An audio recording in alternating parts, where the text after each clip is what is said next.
Rip it up. What's up, people? Welcome back to Crash Flow. Today, another rip tip. We're gonna bring it back to the breathing and the stretching, all this stuff I've been talking about with Crash Flow. And I wanna bring that up because right now I'm working on something called Soldier Survivor. It's gonna be a tutorial video, and it's basically all the things that have helped me survive through skating all these years.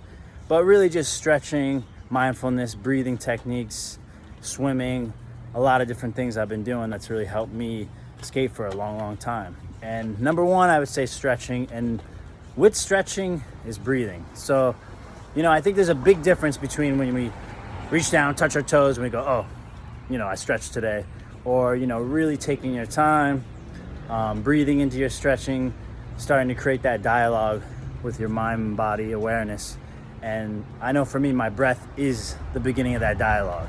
So if I focus on my breathing and take my time with my stretching, it's like I start to create that dialogue, and I can really scan or, look over my body to hear it, And I say that because we have a lot of tension in certain places that if we don't listen to our body, we can't hear it, but it can really get in the way of our skating. But if we have that mind-body awareness and we start looking into our breath and breathing when we stretch and really taking our time, you can hear your body differently. So I want to focus on that today, because today I have a stretch that you really have to create that dialogue with your breath as you stretch. And it makes a big difference. And you never want to hold your breath when you stretch. You always want to breathe in and out. But in certain places, you can really start to be aware of that. So I'm going to show you this stretch, so let's check it out. So before you stretch, it's always good to, bend your knees, take a breath, shake out any tension you got, and get comfortable. And your feet should be shoulders width apart. And your hands should come out straight. Then interweave your fingers together like so, and push your arms out straight. And then push them out to the sky. And don't push too hard, but just make sure your arms are straight out and your fingers are interwoven. Then we're going to take a nice deep breath in your nose and breathe out as you stretch and you turn. So you should really be breathing out at this time till you can't turn anymore, and start breathing back in and slowly turning back straight. As soon as you hit straight, you breathe out and you start to stretch and turn your body again.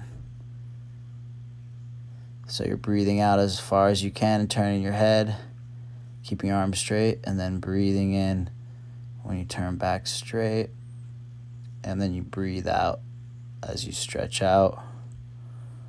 So you really want to be able to take your time with your breath, and you don't have to try to time it too much, but as long as you breathe out and stretch as far as you can, and then you start breathing in till you hit straight like that, and then breathe out again.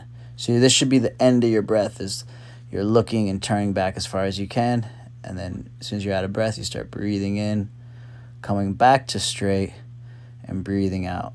And I really put the emphasis on really taking your time. You could even go slower than this. The slower the better, really.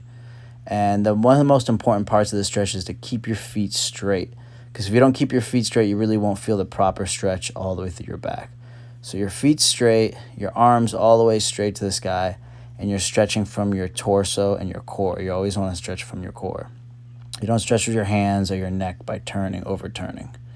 And when you do this and you start connecting your breath, it's a really amazing stretch, and I can't put any more emphasis. Like, I do this every day, and it really helps my full body and lower back. But I try to time my breathing with the stretching, and it makes all the difference.